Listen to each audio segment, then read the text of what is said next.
So my story starts off with a lot of abuse. It starts, I apologize, starts at 5. My first drink was at 6.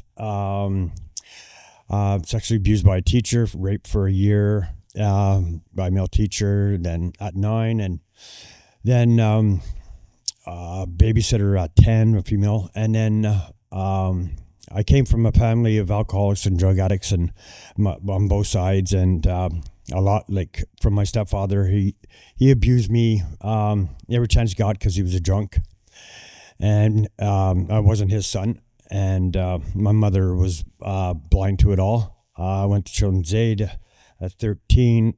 They ended up getting shut down for child abuse. They were abusing us. And my addiction took off at a very young age. I was lost. I didn't know who I was, I didn't know what my sexuality was at that time because of the interactions. And I lived with so much guilt and shame that I only knew how to bury it by drugs and alcohol. And it just ramped up as I turned 18.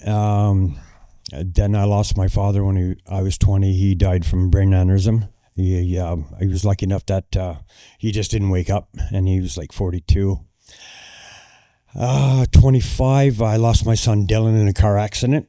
And I was just lost, like, beyond, like, back then. I'm turning 55 there in December, and back then in the day, you never talked about it. You sucked it up, and you're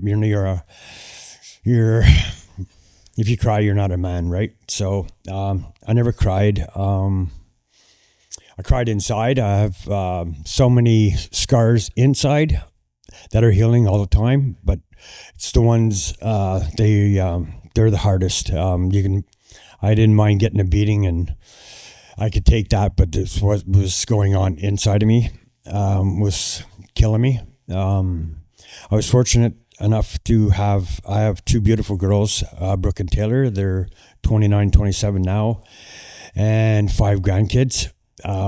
They came after, because my ex, it was her fault.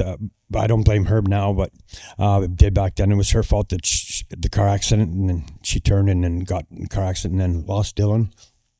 And but I was so full of guilt, shame, disgust inside. I didn't know how to love. I didn't know what love was. I never had any of that. I always wanted it, but I didn't know how to do it, or how to receive it, or how to give it. Couldn't take a compliment. It was hard. And I still didn't know what my sexuality is. I know what I am, but it's because of what that did to me, and how it just continued. But I always knew, like, straight, whatever. Anyways, but it carried on into I carried it into my whole life until I was like 38, and then I met Debbie, and she took the time to show me we became best friends before anything, and that was the first time ever I was ever do something like that. And she taught me how to cuddle. She taught me what intimacy was, and I messed that up with drugs and alcohol. And because she just couldn't take it, and I understood that, because I was still lost, and I was trying to do rehabs, and I was just I didn't know who I was. Still, I'm working on that now, and I know who I am now. It affected my kids and everything else, but I made my amends with that. They know very much about my addictions. They know now too, and they love me. I got my 5 grandkids. I was up last weekend 4-wheeling and pulling behind with the GTs, and that's what it's all about. I'm in rehab right now, with my friends, and Andy's my sponsor. And sorry. But I thank God for him. He's great, great man. So I was in rehab last year, and I did trauma work. And it was the best thing I ever did for myself because I was able to decompartmentalize and put it where it should have been. And I learned why I acted the way I acted. And now I'm working with a psychotherapist now, just because I want to work on the intimacy part and the abandonment and that stuff while I'm at Serenity House.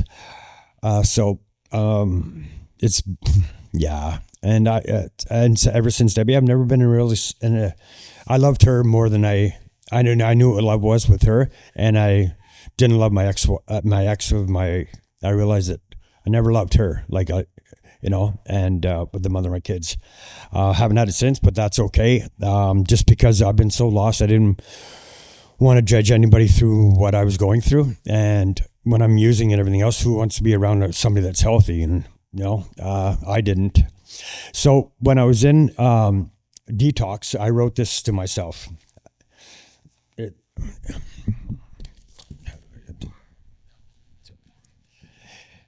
Dear self, if you're going through tough time and rocky roads, reach out to your sponsor and close friends and family before you pick up that first drink or puff. You have so much to give yourself and others. Remember that you are not alone ever. Love yourself, protect yourself, and be kind to yourself, and be patient with yourself and others. You know that you have always done it your way in the past, and it has never worked out the way you wanted it to.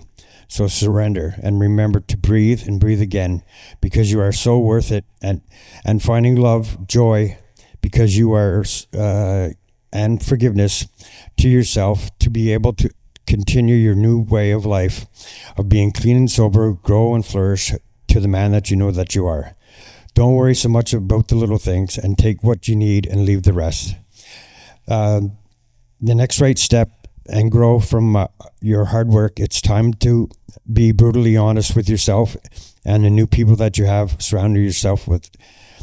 Even if you are thinking about destroying and self-sabotaging everything like you have in the past, take a step back and reflect and truly where and what and where is going on around you and in me. Your quick actions to your emotions are most of the time are wrong, and don't act on them. I'm almost done. Yeah. So it's time to shine in the light and enjoy the rest of your time on this earth. To be loving, caring, open-minded, trusting yourself and others. Surround yourself with family and people who love you and want to see you grow and thrive. Remember that your family loves you and cherishes every single moment. Love and cherish every single moment you are with them, and smile because they need you to be like you are now. And be there for them. Now it is time to be proud of yourselves, especially now that you have done and continue to grow and enjoy the little things. Be patient with yourself, and you will find that special woman that you have always dreamed about. So not going out to use to blow your whole life apart. Those days are done. So love yourself because you're amazing, funny, good looking, growing man. Sorry. That was my story. I never read this to anybody. I have, anyways. And continue to love yourself and your family and your new friends in recovery because you're so worth it. Remember, not going out to use because it might be your last time, and you have so much love to give and receive from your family and your true friends. Rock on because you're worth it.